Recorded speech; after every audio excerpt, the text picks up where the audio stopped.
Hello， 大家好，我是阿邦，很高兴这次以中国探索家的身份参与 Discovery 探索频道的户外探索纪实节目《探索心境》。我们这一次的攀岩挑战最难的部分是在于，就是在作为一个新人呢，在短暂的3天，他要学会像先锋、顶绳、多段解组，然后甚至还开线。然后最后要手攀完成命名这个过程，我觉得对于我来说，我个人认为是我的攀岩生涯中最难的一次挑战。其实当时我最早的时候想，这个挑战有可能不一定能完得成。最终我们完成了这次挑战，其实很完美。真的，我觉得就像一博说的，老天会给我们加一些戏，会让这个挑战变得更难。本来就很难了，然后我们的确在攀登的往手攀的过程中下了暴雨。在我的感觉，我觉得完了，今天可能干不了了。但是没有我们就一直不管怎样坚持拍摄，然后机器也没有停。然后一博开始他会觉得哇，这怎么搞？因为他没有体验过，他就开始有点慌张，他觉得可能干不了了。我跟他说，我说不管怎样，这纪录片它就这样子，说不定它记录我们没完成。突破自己是非常容易的，但是你要创造这个历史过程，它可能需要一个非常狠的一个决定，就是继续，不能停止。所以我觉得整个这一次的挑战是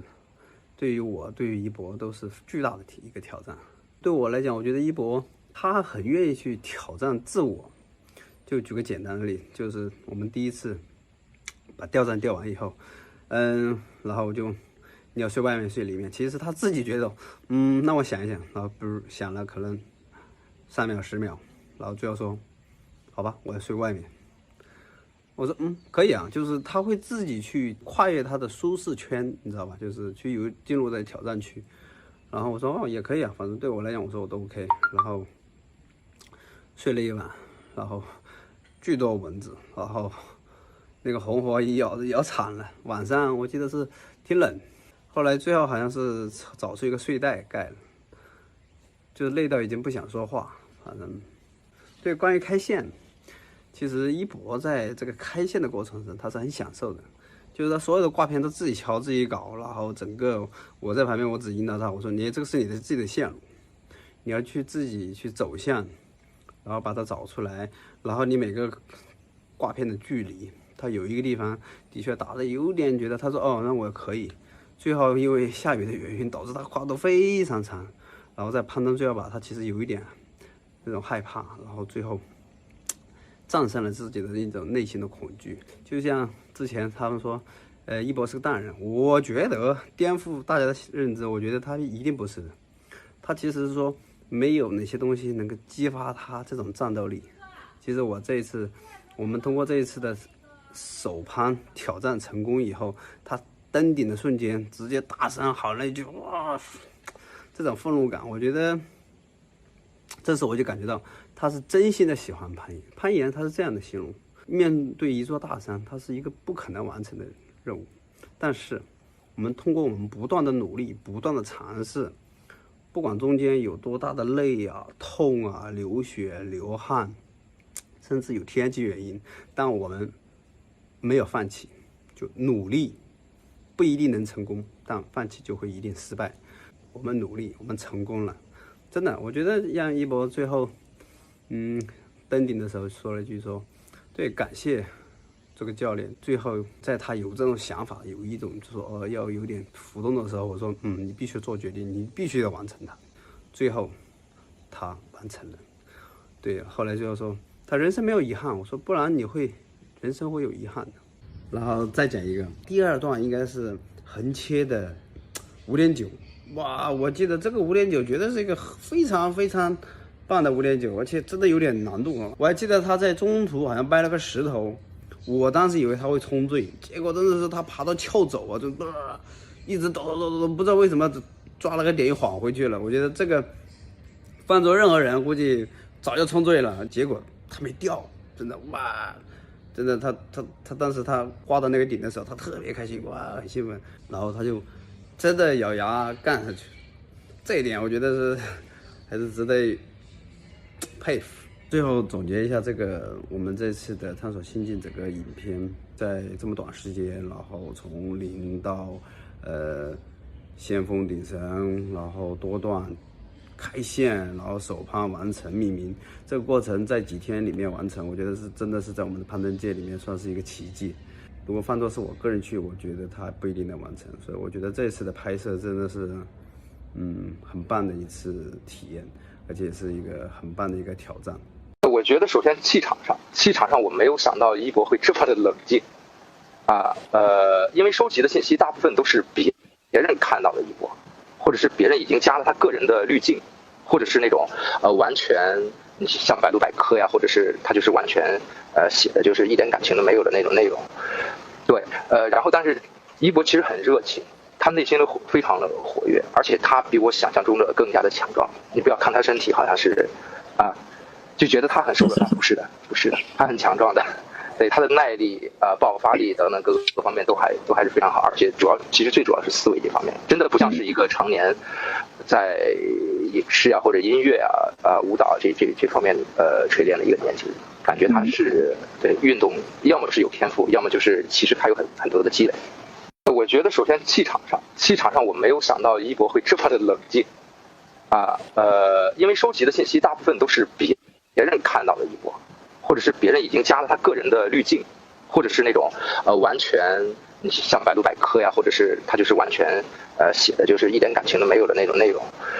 对，然后但是一博其实很热情，他内心都非常的活跃，而且他比我想象中的更加的强壮。你不要看他身体好像是就觉得他很瘦的，不是的，他很强壮的。对，他的耐力爆发力等等各方面都还是非常好，而且其实最主要是思维这方面，真的不像是一个常年在影视或者音乐舞蹈这方面锤炼的一个年轻人，感觉他是对运动要么是有天赋，要么就是其实他有很多的积累。大家好，我是周鹏，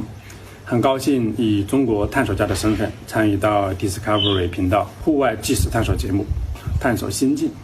在这段雪山攀登的旅程中，一博克服了高原反应的困难，登顶了海拔5005米的冈士喀雪峰，并完成了高海拔的攀岩、登山滑雪这些户外运动项目。对于一个探索新人而言，这是一段非常考验毅力的旅程。如大家在节目里所看到的一样，我们到达大本营的第一天，一博就出现了轻微的高原反应，有一些头疼，晚上睡觉的时候睡不着，醒了很多次，还有一些呼吸困难的症状。第二天早上的时候，他的症状变得更严重了一些，然后整个脸上有点发紫，嘴唇紫得比较厉害，头疼的程度也变得更严重。起来的时候其实就不太能够自己坐的，他需要把头搭在这个桌子上，这是一个比较严重的症状。我和孙老师商量之后呢，看他这个上午的反应会怎么样。如果说在朝好的方向发展，即便是现在还不舒服，那么这也是可以接受。他的症状是在变坏，所以我们决定让他这个下撤。每个人都会出现这个高原反应的症状，只是程度可能会不太一样。因为高原反应的话，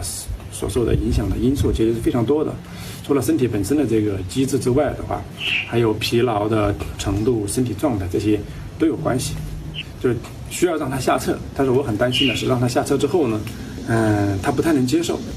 第二个担心呢，是因为高原反应这件事情，它是会很消磨我们的意志，所以他下去了之后的话，如果要再上来的话，这需要完成一个心理上的一个二次重建。这个其实对于人来讲都是很难的，就人性都是这样。但是我在和一博去沟通和交流这个过程的时候，实际上他其实并没有什么犹豫。下去之后呢，当天晚上他就觉得OK， 已经症状变好了。第二天早上就要求这个更早的时间上来，我们要完成项目以及拍摄的这个任务。所以我觉得在这个过程里面的话，它是一种坚持这种毅力的体现。在攀岩的过程中，因为他是第一次攀岩，那个地方的海拔差不多将近3900米，而且那一天就是雨夹雪的那种状态，整个岩壁是湿的，然后手去抓这个石头的时候的话，时间长了手指都是木的。我在想他的体验应该非常糟糕，他上来之后的话是不是会感觉到很沮丧？但是他爬到了这个岩壁的这个顶端的时候，其实比我想象的状态要好得多，他反而觉得下雨有点雪还挺爽的。在爬这个差不多5.8难度的这一段线路里面，加上有雪有这个水，又很冷又有风的情况之下，而且在这个状况下没有穿攀岩鞋，穿着一个大的徒步鞋来爬这个，其实真的是非常难的。然后当时爬的时候我看不见他，我在上面给他保护，然后他在下面。但是在看片子的时候的话，我看他所做的这些动作，当时的这个状态都是非常专业的，所以他的运动天赋真的是让我很吃惊。在这个过程里面，我们还要学一些绳结呀什么这些，基本上教他的绳结的话就是一遍过。在我教的这些学员里面，像这样的其实是并不多的。在这个片子里面，大家所看到的他的状态其实挺辛苦的，但实际上的话，他比这个片子里面所看到的要更加的辛苦，因为很多的技能的话，在片子里面在拍摄的时候的话，只能够展示成果，但是前面的这个学习过程是没有办法完全拍进去的，而且这个拍摄的时间也是不够的。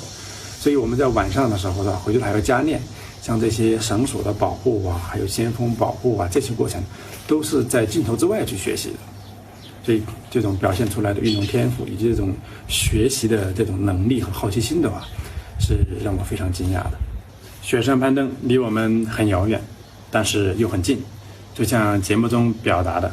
人生就是在不断的攀登一座又一座的高山，我们要一直保持一颗攀登